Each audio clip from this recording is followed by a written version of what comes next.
Selamat malam, Kak. Selamat datang ya di sesi konseling kita pada malam hari ini.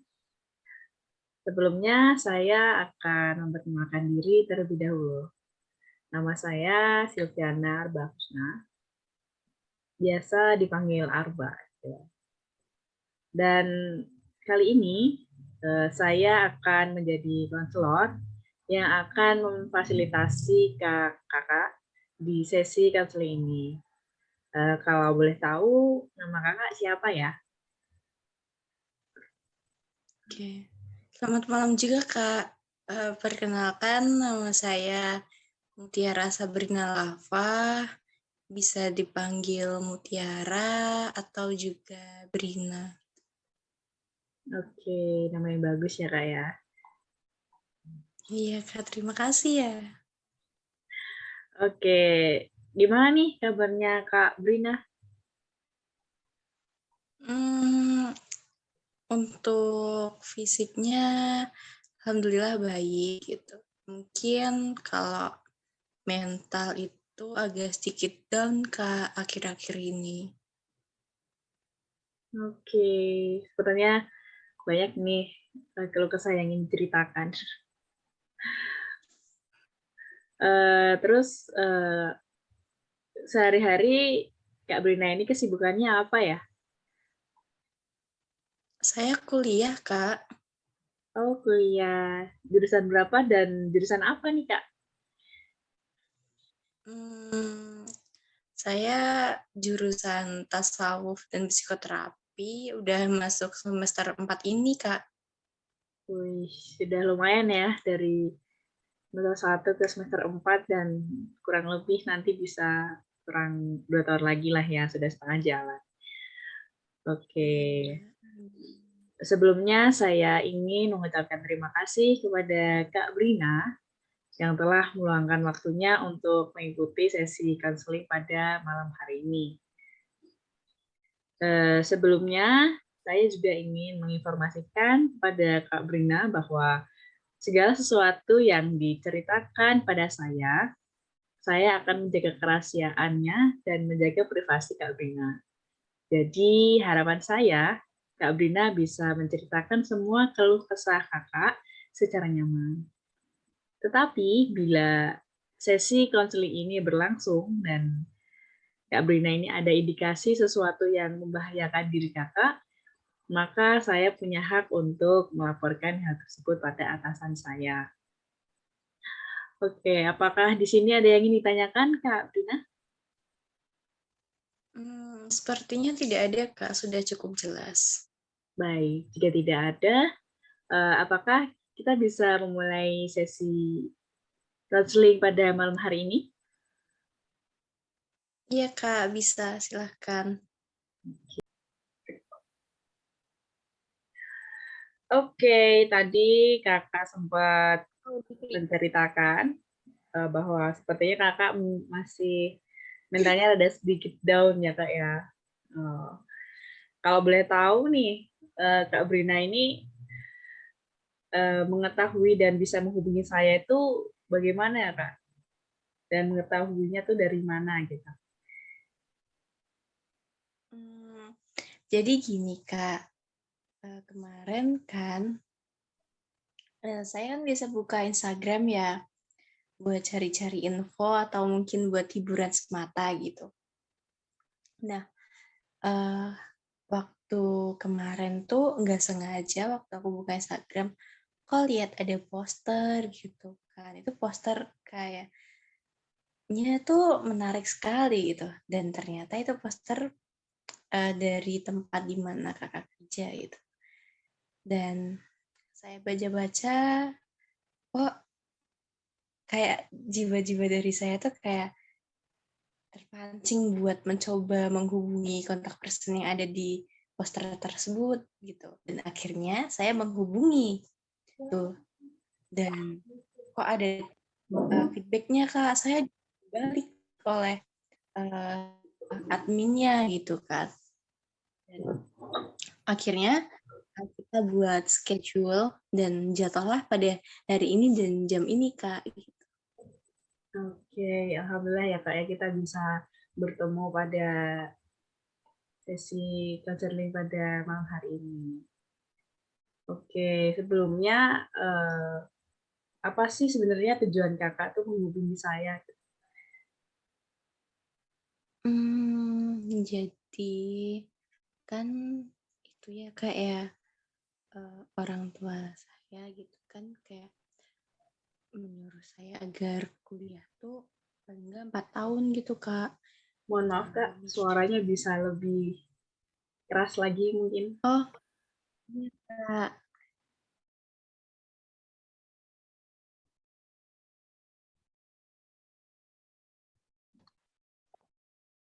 Mohon maaf Kak, sinyalnya Kak ya. Oh iya, Maaf tidak ya apa-apa. Kak. Iya, iya, tidak apa-apa. Jadi ini dari orang tua saya itu kan menyuruh saya agar paling tidak kuliah kan 4 tahun gitu ya. Kalau bisa jangan lebih gitu. Nah, jadi semester kemarin tuh ya ada sedikit masalah dengan kuliah saya gitu. Salah satu mata kuliah tuh nilainya tuh bener-bener tidak seperti apa yang saya harapkan gitu Kak. Drastis banget turunnya gitu. Sampai karena hal itu saya harus mengulang matkul itu dan juga meninggalkan satu matkul karena IPK-nya itu tidak mencukupi gitu karena nilainya yang jelek itu. Dan juga saya merasa kayak agak kecewa sih Kak ya karena saya kurang tahu apakah saya bisa kuliah 4 tahun itu gitu Kak. Oke, jadi kakak ini masih rada bingung ya dan belum yakin dengan keinginan kakak gitu. Oke. Iya. Terus apa sih harapan kakak setelah mengikuti sesi counseling pada malam hari ini? Harapan saya agar bisa lebih ikhlas ya Kak ya. Terus juga kayak bisa memacu saya agar lebih giat belajar lagi Kak. Kayak seperti semester-semester awal waktu awal-awal kuliah itu Kak gitu. Kayak ambis banget gitu. Karena satu hal ini membuat saya itu nggak seambis dulu lagi Kak. Gitu. Jadi saya pengen lebih ikhlas dengan hal ini dan saya juga ingin meningkatkan uh, tingkat belajar saya agar bisa seperti dulu lagi. Oke. Terus apa apa saja sih yang membuat kakak ini sudah seperti kehilangan semangat dan turunnya minat untuk belajar dan sejenisnya itu kak? Karena satu dan lain hal ya Kak, nilai yang jelek itu, terus juga jadi saya tuh merasa kecewa Kak, karena saya mungkin ya semoga aja bisa lulus 4 tahun dengan keinginan orang tua saya itu gitu. Terus nilai saya yang kemarin jelek gitu. Terus juga saya agak dongkol juga sih Kak, karena kan waktu kemarin ya kayak mungkin karena nilai saya jelek itu bisa terpengaruh karena waktu saya presentasi dan mendapatkan partner yang agak tidak sesuai dengan yang saya harapkan gitu loh Kak. Karena partner saya ini kan uh, gimana ya? Karena waktu bikin makalah tuh ya kayak kok dia kan kayak kopas gitu loh Kak. Nggak sepenuhnya dia mikir dan tidak tidak memparafrase dari referensi yang diambil gitu Kak. Dia kayak cuman kopas dari satu buku terus ya udah referensinya dia cantumin dari buku itu dan ya ketahuan dong Kak gitu kan. Dan waktu kita presentasi dan dugaan saya tuh benar Kak bahwa hal itu bakal dipertanyakan gitu. Dan benar gitu dipertanyakan oleh dosen tersebut. Waktu dosen tersebut tanya, loh kok si anak ini nih gitu, tiba-tiba hilang gitu. Kayak dihubungin tuh susah, Kak, dan waktu itu kalau nggak salah pakai Google Meet atau Zoom gitu ya, kok dia juga menghilang gitu, Kak, nggak muncul gitu. Dan di situ otomatis kayak yang dicecer banget kan jadi saya, Kak, karena di situ posisi kan cuman satu kelompok 2 anak ya, Kak, ya. Dan ya gimana lagi, Kak, saya merasanya cuman karena hal itu. Oke, cukup banyak ya faktor yang menyebabkan Kakak down gitu ya. Lalu menurut Kakak Rina nih, nilai yang diperoleh Kakak itu yang memuaskan itu seperti apa sih? Mmm, Nilai yang memuaskan itu nilai yang sempurna sih, Kak, yang A gitu, A plus gitu, atau paling enggak ya minimal itu kita dapat nilai B minus gitu. Jadi kita tidak dapat nilai C ataupun D karena menurut saya kalau nilai C itu pas-pasan banget, Kak, gitu. Dan setahu saya juga ya kalau di kampus saya itu nilai C minus atau bahkan D sampai itu kita bisa mengulang satu matkul gitu. Nah, karena mengulang itu bisa jadi IPK kita itu turun dan tidak melampaui batas pengambilan SKS gitu, Kak. Jadi di kampus saya tuh kalau kita mau ambil full 24 SKS itu kita harus mendapatkan IPK 3,5 gitu paling nggak. Dan kalau 3,5 ke bawah tuh kita nggak bisa dapat full gitu, Kak. Oke. Lalu apa saja sih Kak usaha yang sudah dilakukan untuk mencapai nilai tersebut? Oke, usaha yang saya lakukan itu pastinya belajar ya, Kak, gitu. Karena gini, kan dari presentasi teman-teman saya, terus presentasi dari dosen gitu, terus juga dari PPT, dari modul-modul yang saya dapatkan maupun yang saya pinjam dari perpus, itu lebih sering saya ringkas sih, Kak, dari beberapa hal-hal penting yang ada di dalamnya gitu. Saya ringkas sampai rapi dan jelas gitu. Terus saya baca, saya pahami catatan saya gitu. Dan juga saya juga mengerjakan tugas, Kak. Dan saya biasanya ya lebih sering belajar kebut semalam, Kak, gitu. Jadi hari ini saya belajar, malam ini saya belajar gitu sampai pagi, terus saya tidur sebentar dan bangun tuh besoknya langsung UAS atau UTS gitu, Kak. Dan menurut saya lebih efisien gitu sih, Kak, ya, gitu. Seperti itu sih, Kak. Oke.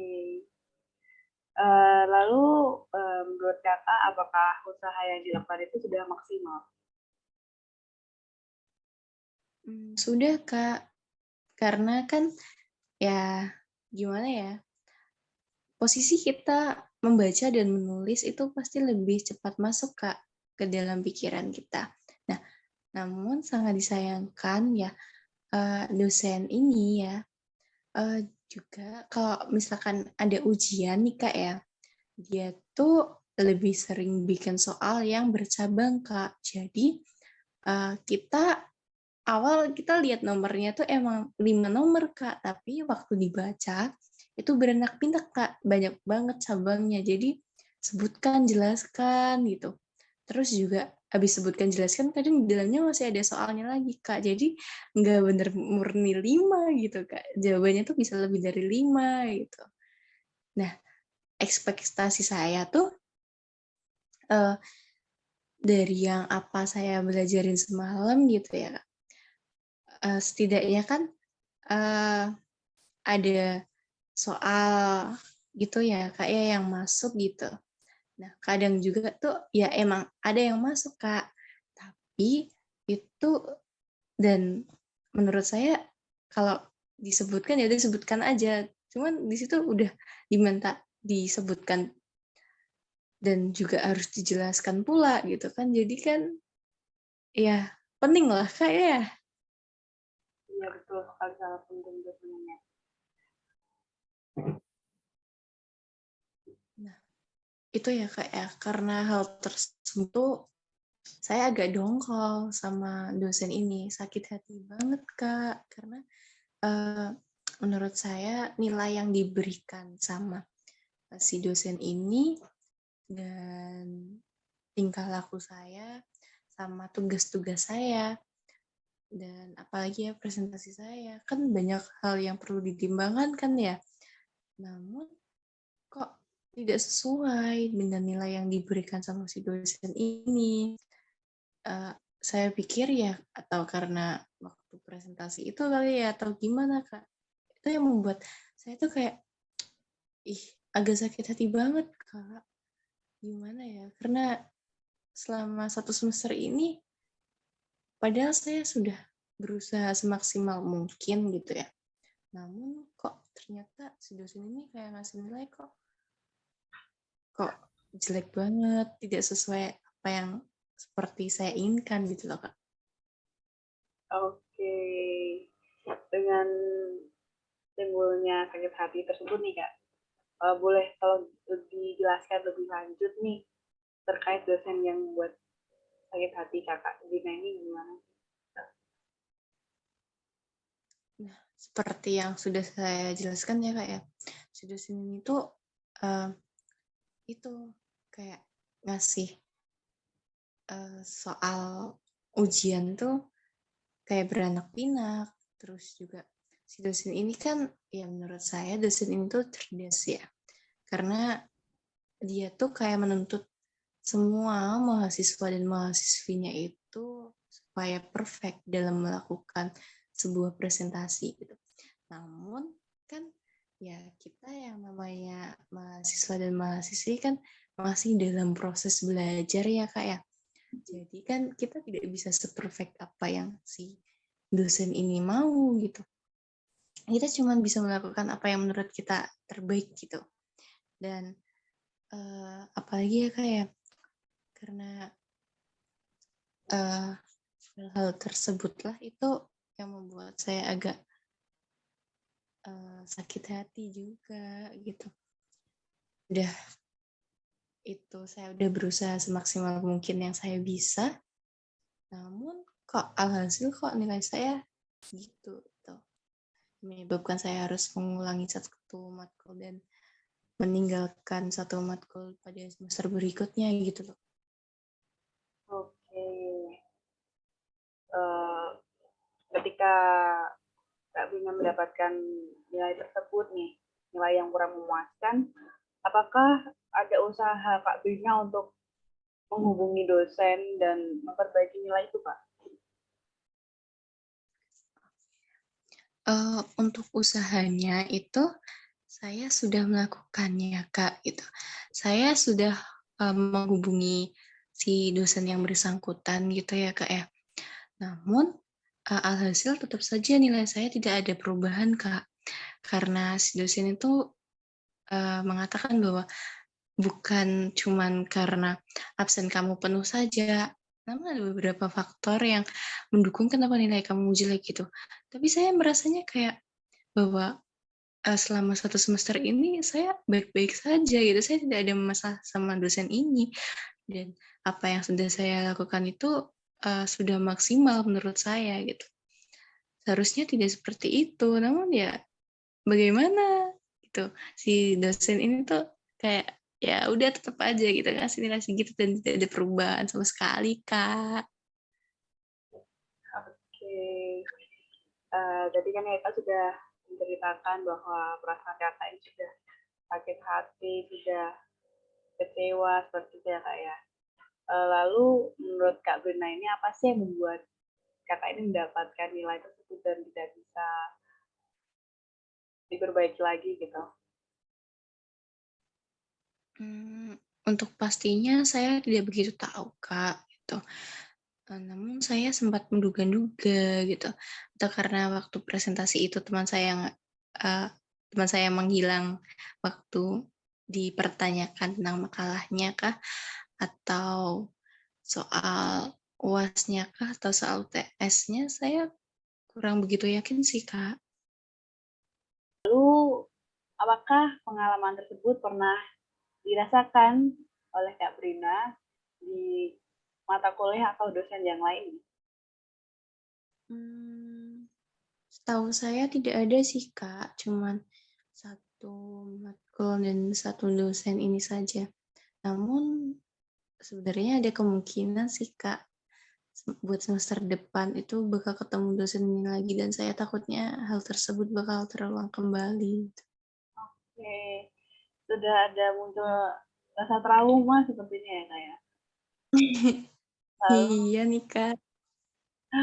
lalu selanjutnya, apakah kejadian tersebut merupakan pemicu utama yang membuat Kak Brina ini menjadi malas untuk melanjutkan kuliah? Iya, Kak. Menurut saya sih iya gitu.